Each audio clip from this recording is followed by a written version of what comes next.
Bring in my good friend and a man who I know is a warrior for the people, Senator Bernie Sanders, independent from Vermont. Senator, good to have you with us tonight. We now see that the Republicans care about phone calls to their office. Senator, are Republicans not voting for a strike to make President Obama look bad? Well, I think that's certainly the motive of many of them.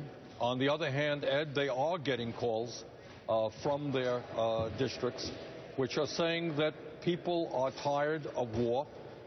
They were lied to about Iraq. They were lied to about Afghanistan. We're there now 12 years.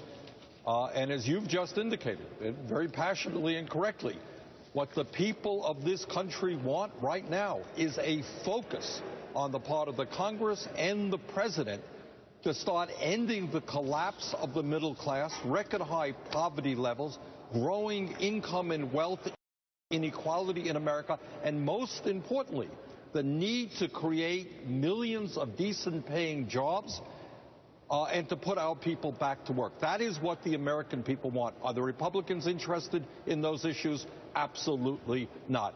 And you're quite right that on every significant issue facing our country, where the American people want action, the Republicans are saying very much the opposite. Whether it is saving Social Security, Medicare, and Medicaid, asking the wealthy to start paying their fair share of taxes, doing away with corporate loopholes, rebuilding our infrastructure, the Republicans are saying no, no, no. So you're right in saying that if they are serious about listening to the American people, they certainly have not been doing that in the past. Senator, what is the remedy to turn this around?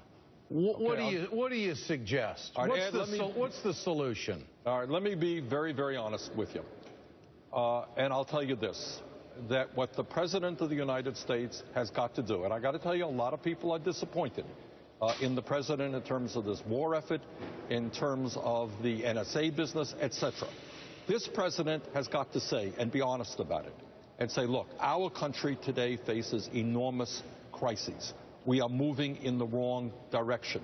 We used to be number one in terms of college graduates. Today we are number 16, et cetera, et cetera.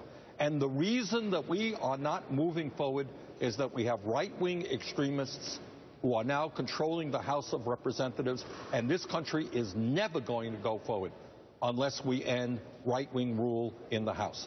He has got to point a finger at them. He has got to work with us in coming forward with a progressive agenda. You have raised virtually all of the issues. Not to mention this is the 5th anniversary of the Wall Street disaster, the need to break up our large financial institutions, to have them invest in the real economy. The issues are out there. But what this President has got to understand, he cannot be sitting down with right-wing extremists and trying to talk about how we're going to cut Social Security, cut Medicare, not raise revenue as a result of corporate tax reform. He's got to say, like Franklin Delano Roosevelt did, that I stand with the working families of the United States, and if the billionaires hate me, so be it. He's got to draw the line in the sand, not on Syria, but on the class warfare that is going on in America. If he does that, he will wake up people who have given up in the political process. The vast majority of the people, as you've just indicated, on issue after issue after issue, are on our side. They know the rich are getting richer. Corporations are making record-breaking profits. Wall Street is doing phenomenally well, while the middle class disappears. The President has got to draw that line, stand with working families, support a progressive agenda.